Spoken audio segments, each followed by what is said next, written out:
Qué gozo, hermanos, poder tener este tiempo en el cual el Señor nos permite trazar su palabra en este tema tan importante de las misiones. Nuestra vida espiritual, nuestra vida cristiana, nuestro enfoque en Dios depende mucho de cuánto comprendamos este tema y lo atesoremos en el corazón. Es decir, si nosotros consideramos que las misiones no son para nosotros y que es algo para unos pocos, estamos perdidos. Pero si nosotros cogemos las misiones para nosotros, estaremos en la voluntad de Dios, porque Dios quiere que todos se salven y vengan al conocimiento de la verdad. Así que depende en mucho de cómo nosotros consideramos este tema. Yo le animo a que usted lo considere como algo valioso, como algo importante, porque es la palabra de Dios. Pero también puede ayudarnos a reenfocar nuestra vida, que puede estar sin rumbo en este tiempo, y podemos reflexionar en este tiempo de cuarentena y crecer. Vamos a orar. Acompáñenme, por favor. Gracias te damos, Señor, por tu palabra. Gracias, Señor, por la oportunidad que nos das para poder trazarla, para poder abrirla y estudiarla, Señor. Qué bendición poder meditar en ella y crecer. Qué bendición poder tener ese privilegio de estudiarla, de compartirla, de predicarla. Ayúdanos, Señor, a poder en este tiempo, en este momento, poder gozarnos en ella y profundizar, Señor, en aquello que tú quieres para nosotros, las misiones. Gracias te doy, Señor, en el nombre de Jesús, nuestro Señor, nuestro Salvador. Amén. Amén. Como dijimos anteriormente, todos existimos para glorificar a Dios. La iglesia, usted existe para glorificar a Dios. Y la iglesia específicamente glorifica a Dios predicando el Evangelio, perfeccionando a los santos y participando en la plantación de iglesias locales, predicando el Evangelio en todo el mundo, perfeccionando a los santos, teniendo un diseño, un esquema, una estructura de crecimiento, discipulado 1, discipulado 2. Y si usted desea ser miembro de la iglesia, si usted desea bautizarse, si usted desea crecer, en nuestra congregación tenemos un formato, una estrategia de crecimiento basándonos en la palabra de Dios. No hay una fórmula mágica, no hay un curso mágico. Lo único que vamos a hacer es explorar la palabra de Dios y aplicarla a nuestra vida, pero en una iglesia local. Creemos que es básico, que es importante para que un creyente crezca, llevar un estudio y un seguimiento a través de la iglesia local. Y como les enseñé en la mañana, un diagrama que nos puede ayudar a tener un propósito en cuanto a nuestro vivir, va a ser bueno en la medida en que lo apliquemos a nuestra vida. Y en tercer lugar, la plantación de iglesias. De nada sirve solo evangelizar o solo discipular si solo estamos pensando en nosotros mismos. No, la mente de Dios y lo que vemos en la palabra de Dios es que los creyentes iban avanzando de lugar en lugar y nuevas congregaciones se iban levantando, nuevos creyentes se iban despertando y nuevas congregaciones iban formándose. Así que la mente de Dios no es que todos quepan en un lugar, sino que en diferentes lugares se levanten nuevos grupos, nuevas congregaciones. Y qué gozo va a ser que Dios nos use, que participemos nosotros con Dios, porque otros ya lo están haciendo. Qué gozo va a ser que de nuestra congregación salgan siervos, siervas de Dios, para poder servir al Señor como pastores, como esposas de pastor, como misioneros, probados, entrenados, formados en la iglesia. Qué gozo va a ser. Y en la medida en que crezcamos en esta área, nosotros vamos a ser una congregación que glorifica a Dios.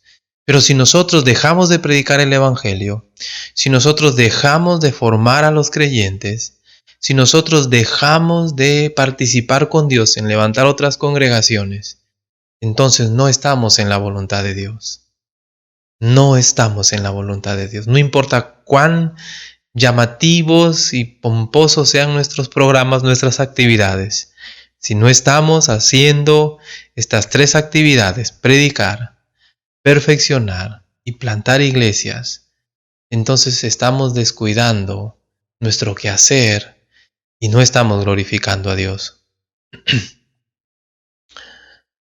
Y hemos dicho y hemos tratado de profundizar en este tiempo acerca de la primera actividad, el primer esfuerzo, que es predicar el Evangelio en todo el mundo. Y hemos visto algo en la mañana, pero lo que quiero que recuerden es sobre todo que la meta a la hora de compartir el Evangelio a una persona es llegar a su corazón. Porque si llegamos a su corazón, entonces va a ocurrir el cambio. Y hoy vamos a ir un poquito más en esto de predicar el Evangelio. Hemos visto que debemos aprovechar toda oportunidad. Y hoy es una oportunidad que Dios nos ha abierto. El internet, las redes sociales, el celular. Hoy es cuando vamos a usar todo ello para la gloria de Dios. Pero depende de cómo nosotros nos consideramos. Y hoy vamos a profundizar en el resultado que buscamos. Hoy vamos a profundizar en el resultado que buscamos. Y ahora les pongo la imagen, ahí está ya. Pero vamos a profundizar en el resultado que buscamos a la hora de predicar el Evangelio y llegar al corazón. La meta no es ganar, la meta es llegar al corazón para que la persona entienda el Evangelio y si es un corazón preparado, se convierta. ¿Qué buscamos? ¿Cuál es el resultado que buscamos al predicar? Es una conversión genuina, hacer un discípulo. Nosotros no buscamos informar. Ahora, como dije en la predicación anterior, es ¿cómo sabemos que alguien se arrepintió de verdad? ¿Cómo sabemos que alguien se convirtió de verdad? Y es tan sencillo. El Señor lo compara con una planta sembrada. Mejor dicho, ¿cómo sabemos que cayó la semilla? ¿Cómo sabemos que se sembró la planta que nosotros quisimos plantar? Por el fruto. No porque creció el tallito, no porque dio una hojita, sino por el fruto. Por sus frutos los conoceréis, dice la palabra de Dios. Y vamos a mirar esos textos en este día. Debemos, hermanos, buscar el fruto de la conversión. No podemos contentarnos solo con las palabras, debemos también buscar los hechos. Y es más, hasta el Señor Jesucristo decía, mis hechos hablan más fuerte que mis palabras. Vamos a mirar eso. Nunca os conocí, también vamos a mirar ese pasaje. ¿Cuánta gente está yendo de alguna manera en su religión, en su forma de creer, entre comillas, buscando a Dios, algunos hasta con sinceridad, pero están siendo engañados porque no han creído en el Evangelio y porque solamente ha sido en algunos casos una profesión de fe, pero no hay hechos que lo demuestren. Más bien los hechos niegan la conversión. Así que cuán importante es ponernos a reflexionar en este momento en si nuestras acciones acompañan nuestras palabras. Porque seguramente usted en algún momento profesó a Cristo. Y si no lo ha hecho y lo va a hacer, seguramente usted va a profesar a Cristo. Pero déjeme decirle que sus palabras que sus hechos deben acompañar sus palabras. Sus hechos deben acompañar sus palabras. Es cierto que los hechos no producen salvación, pero la fe produce salvación, más obras que demuestran la salvación. Y la meta, como dijimos, es seguir a Cristo. Cuando una persona se convierte en un seguidor de Jesucristo. ¿Por cuánto tiempo? Vamos a ver que es por toda la vida, por toda la vida. No hay lugar para la duda, no hay lugar para apartarse del Señor. Entonces vamos a mirar todavía, estamos profundizando más en este tema del Evangelio. Miremos algunos pasajes que nos enseñan este tema, de que lo que buscamos es el fruto de la conversión, el fruto de haber creído o el fruto del arrepentimiento. Lucas 8:15 dice: mas la que cayó en buena tierra, estos son los que con corazón bueno y recto retienen la palabra oída y dan fruto con perseverancia. Mire lo que dice: la que cayó en buena tierra es la semilla, la palabra de Dios, y la buena tierra es el corazón, un corazón predispuesto, un corazón que se ha preparado para recibir la palabra de Dios. Cuando el corazón está lleno de piedras y lleno de espinos, lleno de obstáculos para que la semilla sea sembrada, lleno de vicios, lleno de cosas, entonces la semilla no va a producir fruto, va a crecer un poquito, pero va a morir, dice el Señor Jesucristo. Mire, estos son los que con corazón bueno y recto, una buena tierra, retienen la palabra oída. ¿Y cómo sabemos que la retuvieron? ¿Qué dice al final? Dan fruto con perseverancia. Dan fruto con perseverancia. Es decir, aquellos que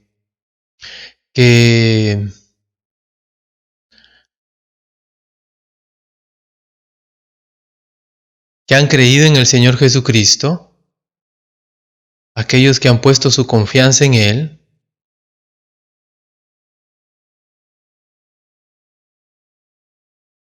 siempre van a demostrar que son creyentes a través de sus frutos. No puede haber una buena tierra, no podemos decir que ha habido una siembra correcta, no podemos decir eso si es que no hay un fruto. Así que antes de mirar nuestras palabras, tenemos que mirar nuestros frutos. Mateo capítulo 3, versículos 7 al 9, nos pone en el momento en que Juan el Bautista estaba bautizando a las personas. Ahora, el bautismo de Juan no limpiaba a nadie. El bautismo de Juan simplemente era un acto público para mostrar algo que había pasado en el corazón. Juan estaba preparando el camino del Señor, y la manera para recibir al Señor, la manera en que la gente debía prepararse para recibir al Señor, era arrepentirse. Y Juan quería comprometer a la gente un poco más. Él no solo quería que levanten la mano, no solo quería que pasen al frente como podemos hacer a veces o hemos hecho en el templo. Él no solo quería que hagan una oración penitente. Él quería que tomen un paso que para ese entonces era más evidente, que era el bautismo en agua. El Jordán no limpiaba nada, simplemente era una señal externa de algo que había pasado internamente. Y el problema con eso es que se puede fingir. Una persona puede hacer un acto externo sin haber ocurrido un cambio interno. ¿Cuánta gente puede levantar la mano y decir yo me arrepiento? Y a la media vuelta están haciendo lo mismo. ¿Cuánta gente ha hecho esa oración penitente? Pero luego se olvidaron de lo que hicieron. ¿Cuánta gente ha dicho yo voy a seguir a Cristo? Pero ya no están.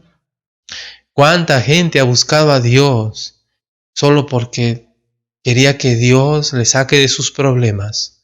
Y cuando Dios obró en su misericordia, en su gracia, se volvieron atrás. No es que fueron creyentes y se desanimaron y se alejaron, no. Cuando una persona se alejó y no dio fruto, es que no ocurrió un cambio interno. Solo hicieron una manifestación externa, pero no ocurrió algo interno. Y los fariseos en el tiempo de Juan el Bautista eran personas así. Eran personas que estaban llenas de manifestaciones externas, pero no había ningún cambio interno. Ellos estaban llenos de ritos, de cosas que mostraban a los demás su piedad, mostraban a los demás cuán santos eran, pero para nada había un cambio interno en su corazón. Jesús, ¿qué les dijo? Vosotros sois sepulcros blanqueados, por fuera flores y por dentro temblores, diría el refrán. Por dentro está lleno de pudrición, les dijo el Señor Jesucristo. Hipócritas, una máscara tienen delante.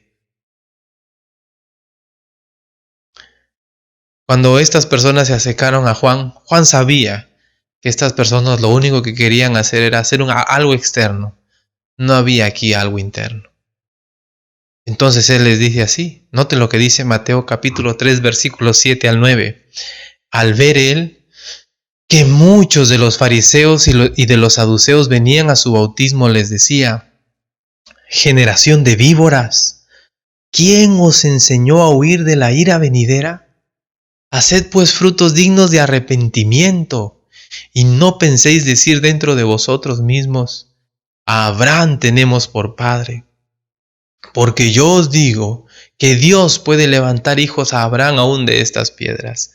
¿Qué decían ellos dentro de sí mismos? Somos pecadores, necesitamos la salvación. No, ellos decían: nosotros somos hijos de Abraham. Dios no nos puede condenar. Dios tiene que salvarnos a nosotros, porque nosotros somos descendientes de Abraham, somos hijos de la promesa. Dios nos debe salvar. Nosotros ya nacemos salvos. ¿Se da cuenta? Ellos no pensaban que necesitaban arrepentirse, pero querían hacer ese acto de bautizarse para agradar a los hombres. Es lo que ellos siempre hacían. ¿Y cuánta gente hace eso? Y Jesús, Juan, que les dice: generación de víboras. Se camuflan, se esconden, pero no quieren cambiar. ¿Note? Entonces la gente, al escuchar a Juan, que él predicaba que no se trata de un acto externo de bautizarse en el río, sino de un cambio interno, pero demostrado con un acto externo. Es decir, uno no puede cambiar internamente y no demostrarlo. Y el primer paso para demostrarlo era su bautismo de arrepentimiento. Era la primera señal de que la persona estaba arrepentida, pero se podía caer en hipocresía. Entonces la gente le pregunta: bueno, entonces, para no caer en la hipocresía y para que no sea un acto externo solamente esto de entrar en el río y bautizarse, para mostrar que estamos arrepentidos, note versículo 10 de Lucas, capítulo 3. Y la gente le preguntaba diciendo entonces: ¿qué haremos? Y respondiendo les dijo, versículo 11, el que tiene 2 túnicas, dé al que no tiene, y el que tiene que comer, haga lo mismo. Vinieron también unos publicanos para ser bautizados y le dijeron: maestro, ¿qué haremos? Obras, acciones. ¿Y qué dijo Juan? Él les dijo: no exijáis más de lo que está ordenado. Está bien, hay que pagar impuestos, decía Juan, pero no roben a la gente. Versículo 14. También le preguntaron unos soldados diciendo: ¿y nosotros qué haremos? Él les dijo: no hagáis extorsión a nadie, ni calumniéis, y contentaos con vuestro salario. Les está diciendo que hagan obras que demuestren cambio, que dejen de tener una vida pecaminosa, una vida injusta, una vida que hace daño a otros, y que cambien. ¿Se da cuenta? ¿Lo nota? La conversión se expresa no solo en un acto externo de levantar la mano o de caminar al frente, o de llorar, o de sentirse mal. La conversión se expresa en cambio. Y Juan le está diciendo muy bien: hay gente que solo quiere hacer el acto externo, pero no quiere cambiar. Y puede ser su caso. Puede ser que usted ha dicho: yo me arrepiento de corazón, pero solo fue de la boca para afuera. No fue de corazón. No fue de corazón. Así que debe usted hacerle más caso a los frutos que muestra ahora, más que a las palabras que dijo ayer. Mateo capítulo 7, versículo 15. El Señor Jesucristo está hablando aquí. Y Él está dando su sermón ahí a todos los que están escuchándole, y les dice, Mateo capítulo 7, versículo 15, guardaos de los falsos profetas que vienen a vosotros vestidos de ovejas, pero por dentro son lobos rapaces. Por sus frutos los conoceréis. Y note esta expresión: ¿acaso se recogen uvas de los espinos? ¿Los espinos producen uvas? ¿Qué producen los espinos? Los espinos producen espinas. ¿O higos de los abrojos? No, los higos son producidos por la higuera. ¿Qué es lo que está diciendo? Cada planta se reconoce por su fruto. Por sus frutos los conoceréis. Así, todo buen árbol da buenos frutos. Note que no hay una dualidad. El bueno da buenos frutos y el malo da frutos malos. Y Jesús lo confirma, versículo 18. No puede el buen árbol dar malos frutos. No puede ser que un árbol bueno dé malos frutos. Ni puede ser, dice él, que el árbol malo dé buenos frutos. No, pues, el árbol bueno da buenos frutos. No puede ser que el árbol bueno dé malos frutos. Por sus frutos los conoceréis, termina diciendo en el 20. Entonces, uno debe hacerle lo que habla más y lo que habla mejor de nosotros. No son nuestras palabras, no son nuestros recuerdos que un día dijimos, que un día hicimos, no. Lo que habla mejor de nosotros son nuestros frutos hoy. Aquello que nos rodea hoy, lo que asegura que nuestra decisión fue cierta, que nuestra decisión fue de corazón, son nuestras acciones hoy. Versículo 21, note lo que dice. No todo el que me dice Señor, Señor, entrará en el reino de los cielos, sino el que hace la voluntad de mi Padre que está en los cielos. Muchos me dirán en aquel día, Señor, Señor, ¿no profetizamos en tu nombre? Y en tu nombre echamos fuera demonios, y en tu nombre hicimos muchos milagros. Y entonces les declararé, nunca os conocí, apartaos de mí, hacedores de maldad. ¿Qué hay de malo en echar fuera un demonio? ¿Qué hay de malo en profetizar?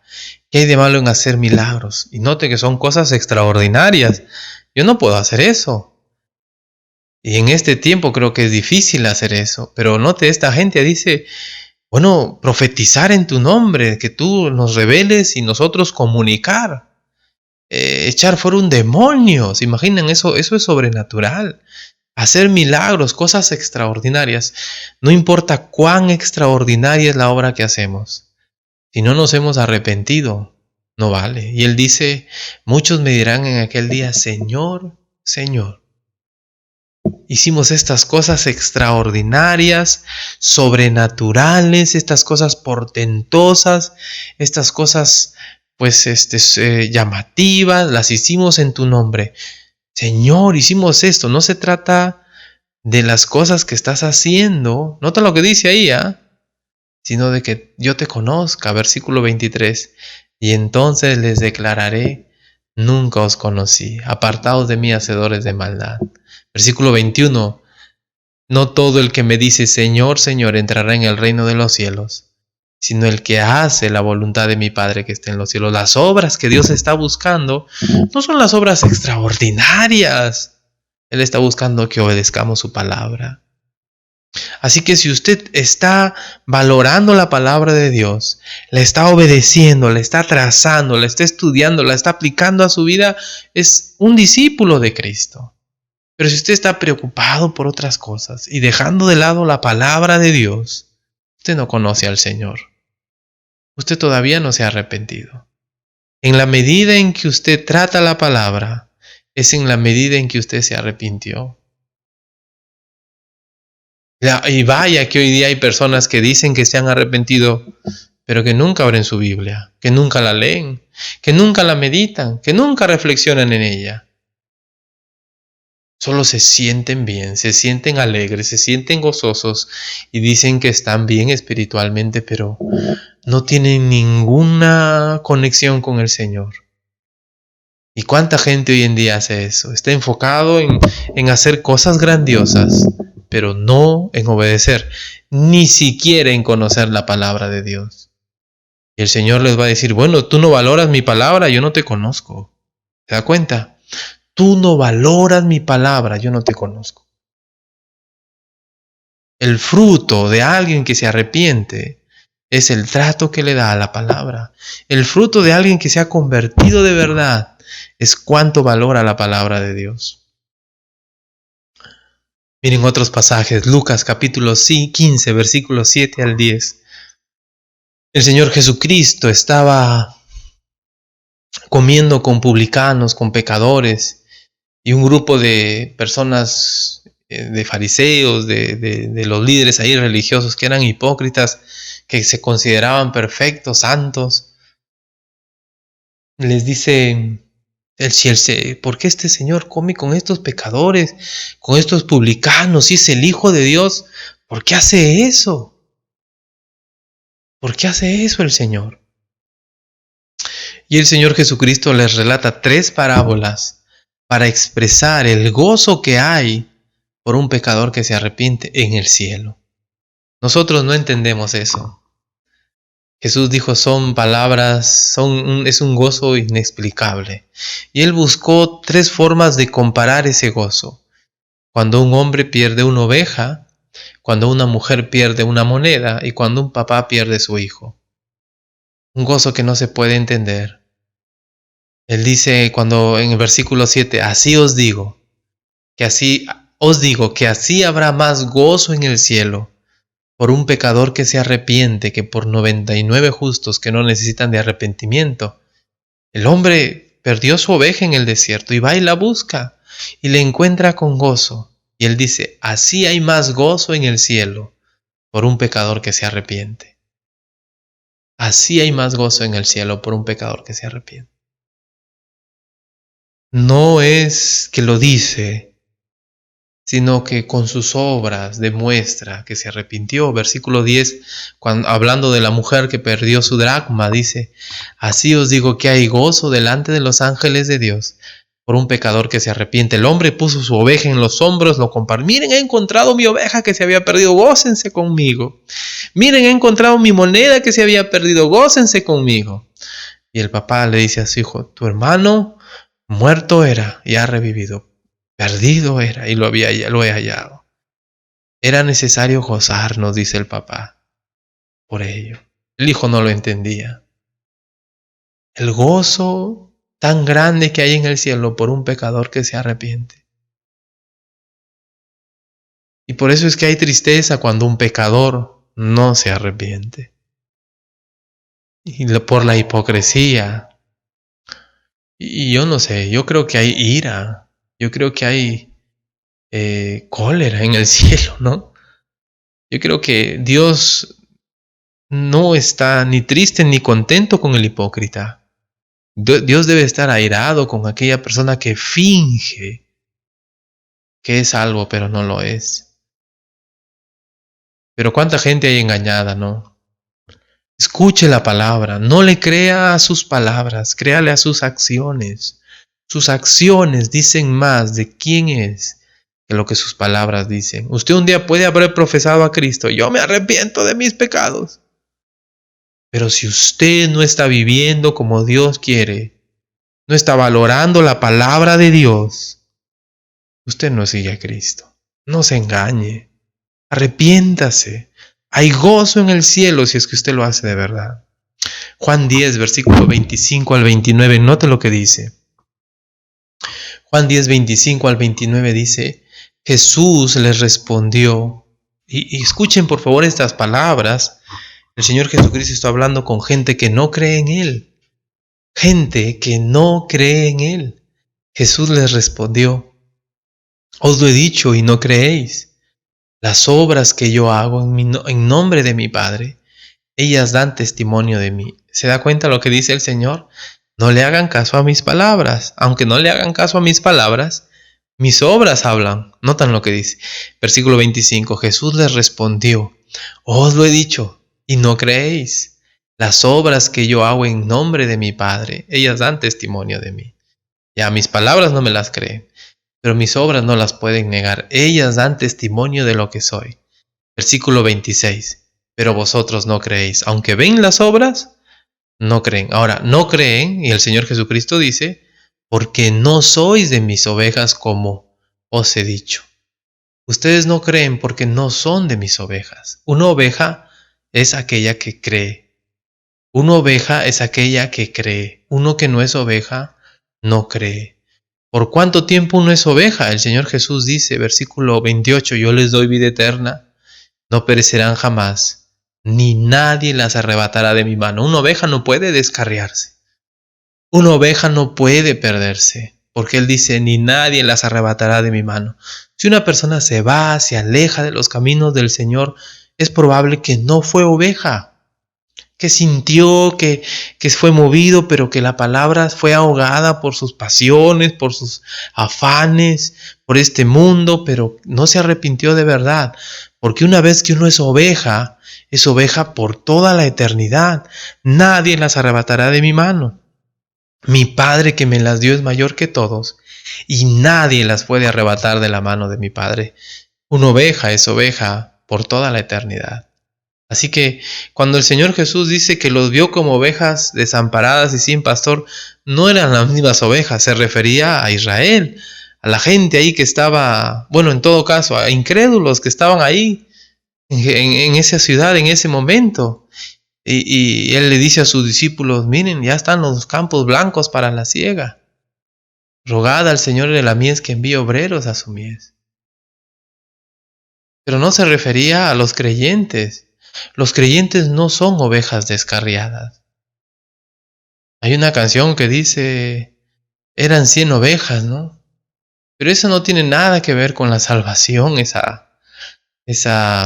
o con un creyente que se arrepiente. Un creyente que se arrepiente no se aparta, no se descarría, se mantiene. Ahí lo dice el Señor. Si ustedes creen son de mis ovejas, versículos 27. Mis ovejas oyen mi voz. Yo no puedo ver eso. Yo las conozco, tampoco puedo ver eso. Si yo lo veo a un hermano, a un creyente, yo no lo veo. Oye, tú oyes la voz del Señor, no puedo percibir eso de Él. Tampoco puedo percibir si el Señor la conoce. Eso lo dice el Señor. Pero yo puedo percibir lo tercero y me siguen. Y me siguen mis ovejas. Eso sí yo puedo percibir. Yo puedo saber si tú eres oveja del Señor porque sigues al Señor, no porque te alejas del Señor. Y en este tiempo de aflicción, en este tiempo de cuarentena, una oveja sigue siendo oveja. Una oveja no se va a alejar del Señor. Una oveja va a seguir a su Señor pase lo que pase. Uno no deja de ser oveja porque pasa pruebas, porque pasa dificultades. Si usted no es oveja, se va a alejar. Si usted no es oveja, se va a apartar. Pero lo que nosotros buscamos cuando predicamos el Evangelio es que la persona crea, que la persona lo demuestre siguiendo al Señor, que se convierta en una oveja, y una oveja sigue a su Señor. Esa persona profesó a Cristo, ¿ahora qué hay que esperar? Que siga adelante. Ese fruto va a venir, Él va a seguir porque es una oveja. Mis ovejas oyen mi voz, yo las conozco y me siguen. Y me siguen. Y vamos a quedar en esta parte, en este último versículo de Hechos 8, 26 al 40. Hechos 8, 26 al 40. Un ángel del Señor habló a Felipe diciendo, levántate y ve al sur, por el camino que desciende de Jerusalén a Gaza, el cual es desierto. Entonces él se levantó y se fue. Y sucedió que un etíope eunuco, funcionario de Candace, reina de los etíopes, el cual estaba sobre todos sus tesoros, y había venido a Jerusalén para adorar, volvía sentado en su carro leyendo al profeta Isaías. Y el Espíritu dijo a Felipe, acércate y júntate a ese carro. Acudiendo Felipe, le oyó que leía al profeta Isaías, y dijo, ¿pero entiendes lo que lees? Él dijo, ¿y cómo podré si alguno no me enseñare? Y rogó a Felipe que subiese y se sentara con él. Este hombre era un hombre que era un prosélito, alguien que seguía la religión judía y había venido de lejos para adorar. Era una persona sincera, porque nadie hace ese viaje tan distante que él ha hecho si no fuera sincero. Él no había ido allí para ganar algo, al contrario, él había ido allí para adorar a Dios. Él no era como los fariseos que al hacer sus ritos públicamente se granjeaban o lograban que la gente diga, ¡oh, fariseo! No, él venía de lejos, él venía con toda su sinceridad. De eso se aprovechaban los fariseos, de la gente sincera, como la viuda que echaba su ofrendita ahí en el templo. De eso se aprovechaban ellos. Este hombre era sincero, pero no era salvo, era como Cornelio. Cornelio era sincero también, pero Dios tuvo que enviar a Pedro para predicarle el Evangelio. Así que este hombre, aunque era sincero, no era salvo todavía, necesitaba escuchar el Evangelio. ¿Cuánta gente hay así hoy en día en esas congregaciones donde se predica el error? ¿Cuánta gente hay así que con sinceridad busca a su Dios, pero no es salva, es engañada por esas personas que ofrecen milagros, señales, es engañada por esas personas que te ofrecen, que se enfocan en uno y no en Dios, donde Dios se vuelve el siervo y uno es el amo? Señor, haz esto por mí, Señor, salva a mi familia, Señor, cambia a mi papá, cambia a mi mamá, Señor, cámbiame a mí, Señor, dame trabajo, Señor, dame estudio, Señor, esto, Señor, aquello, y Dios es nuestro siervo. En eso se enfocan esos grupos religiosos, en liberarte, en sanarte, pero la meta no es eso, la meta es servir a Dios, cueste lo que cueste. La meta es entregarnos al Señor, cueste lo que cueste. Y este hombre era sincero, pero no era salvo. El pasaje de la Escritura dice, el versículo 32 que leía era este: como oveja a la muerte fue llevado, y como cordero mudo delante del que lo trasquila, así no abrió su boca. En su humillación no se le hizo justicia. A su generación, ¿quién la contará? Porque fue quitada de la tierra su vida. Respondiendo el eunuco, dijo a Felipe: te ruego que me digas, ¿de quién dice el profeta esto? ¿De sí mismo o de algún otro? Entonces Felipe, abriendo su boca y comenzando desde esta escritura, le anunció el Evangelio de Jesús. Este hombre estaba leyendo la palabra de Dios. Y lo que hizo Felipe es, desde el pasaje que hablaba del Mesías, hacerle ver que Jesús cumplía con esa profecía. Le llevó a Cristo, le habló de Cristo. Versículo 36. Y yendo por el camino, llegaron a cierta agua y dijo el eunuco: aquí hay agua. ¿Qué impide que yo sea bautizado? Felipe dijo: si crees de todo corazón, bien puedes. Y respondiendo dijo: creo que Jesús es el Hijo de Dios. Mandó parar el carro, descendieron ambos al agua, Felipe y el eunuco, y le bautizó. Y cuando subieron del agua, el Espíritu del Señor arrebató a Felipe y el eunuco no le vio más, y siguió gozoso su camino. Pero Felipe se encontró en Azoto, y pasando anunciaba el Evangelio en todas las ciudades hasta que llegó a Cesarea. Quiero preguntarle algo. Aquí, Felipe no tuvo oportunidad de ver los cambios. Felipe hizo algo que nosotros no hacemos, ¿verdad? Le preguntó: ¿crees? Sí, sí creo, vamos, te bautizo. Y le bautizó inmediatamente. Y algunos me han dicho: pastor, ¿por qué ahora no hacemos eso? ¿Por qué no una persona cree y le bautizamos? Precisamente por eso, porque nosotros de alguna manera no estamos siendo guiados por el Espíritu Santo como lo fue guiado Felipe. Felipe audiblemente le dijo al Espíritu Santo: acércate a este hombre. Y al parecer lo que yo entiendo es que el Espíritu Santo le hacía entender a Felipe que este hombre se había arrepentido de verdad. Pero hoy en día no es así. Hoy el Espíritu Santo no obra así. Por lo menos hasta donde yo sé, nunca el Espíritu Santo me ha dicho: oye, ese hermano, esa persona es salva. Yo he tenido que constatarlo, hasta en mi propia vida. Yo he tenido que darme cuenta de mi propio arrepentimiento a través de mis acciones, o con tristeza en otras personas ver que no lo han hecho de corazón, porque sus acciones lo niegan. Y es por eso que nosotros necesitamos un tiempo para constatar, para darnos cuenta que la persona se arrepintió de verdad. Ojalá el Espíritu nos hablara y nos dijera: oye, él es salvo, oye, él se va a arrepentir de verdad, oye, él va a creer la palabra. No, pero es difícil eso. Y nos hemos equivocado muchas veces. pero con todo nos equivocamos tratando de hacer la voluntad de Dios, buscando ver en las personas un arrepentimiento genuino a través de sus frutos, a través de sus acciones, a través de su perseverancia, a través de su amor por la palabra de Dios. ¿Cuánta gente dice que cree en el Señor y se está alejando de Él? En este tiempo, ¿cuántos de ustedes dicen, yo creo en Dios?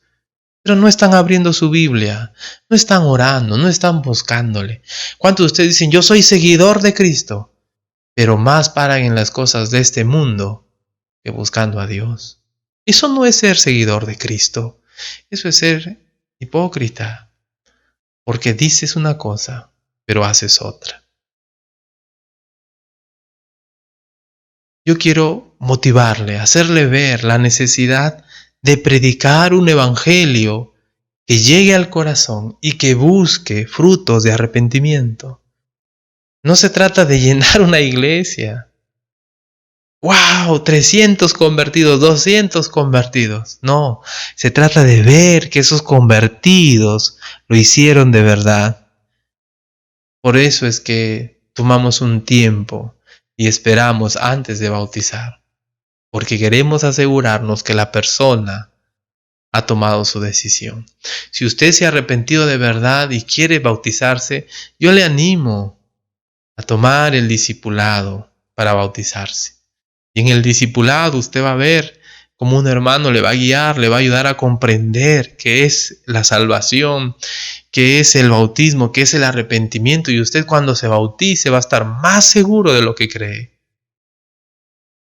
Y si no, también nosotros vamos a estar más seguros de que no ha creído. Así que la meta es que ver pruebas, evidencias de que la persona se ha arrepentido. Y hoy en día hay gente sincera que está buscando a Dios, pero que no ha escuchado el Evangelio y que necesita escucharlo, que lamentablemente está siendo engañada. Hay gente que todavía no es salva, aunque es sincera. Yo quiero animarle en esta noche. Puede ser que usted, en este día, puede ser que usted es sincero con Dios, pero todavía no es salvo. Puede ser que usted profesó a Cristo también, pero no tiene hechos que lo demuestren. Yo quiero animarle a humillarse delante de Dios y buscarle de todo corazón. Examine su propia vida. ¿Es usted un creyente? ¿Es usted un seguidor de Cristo hasta la muerte? ¿Está usted dispuesto a tomar la cruz? Si es así, qué bueno. Que Dios nos ayude a darnos cuenta de nuestra condición. Porque si usted se da cuenta que no es salvo, si usted se da cuenta que no es creyente, va a ser bueno porque usted va a estar, voy a arrepentirme de verdad y voy a buscar a Dios. Ojalá que usted haga eso en esta noche si se da cuenta que no es salvo. Le animo a orar. Acompáñeme en oración. Quiero terminar en esta noche diciendo eso. Busque al Señor. En este tiempo de cuarentena, en este tiempo de dificultad, reflexione. Busque al Señor. Ahora usted no puede engañar a nadie, ni yo tampoco. Estamos en nuestra casa y en nuestra casa nos conocen, saben la vida que llevamos. Así que si somos creyentes en nuestra casa se van a dar cuenta. Nuestra fe es cómo se demuestra buscando a Dios, cómo se demuestra en nuestro perseverar orando, leyendo la Biblia. ¿Cómo se demuestra tu fe? Pasando horas y horas en el celular, en la televisión, afanado por las cosas de este mundo. ¿Así se demuestra tu fe? Ese no es un fruto de conversión. Reflexionemos en nuestra vida. Y si no somos de verdad salvos, reflexionemos porque vamos a pasar la eternidad en la condenación. Yo no creo que a usted le gustaría ir al infierno. Así que le animo de todo corazón a no vaya a ser que abramos los ojos un día y estemos ante una realidad terrible en el juicio final, estando a punto de ser lanzados al lago de fuego. Ojalá no sea ese nuestro despertar en la eternidad, sino que nos despertemos con el Señor. Pero todo depende de nuestra conversión, si ha sido genuina. Y cuando predicamos, tenemos que estar alerta, no a las palabras, sino a los frutos de arrepentimiento, a los frutos de una verdadera conversión. Perseverancia, por lo menos, valor por la palabra de Dios y por su Señor Jesucristo. Vamos a orar para que Dios nos siga guiando, nos siga ayudando a entender esta salvación tan grande que tenemos. Oremos. Gracias, Señor, por este mandato de ir y de predicar el Evangelio a toda criatura.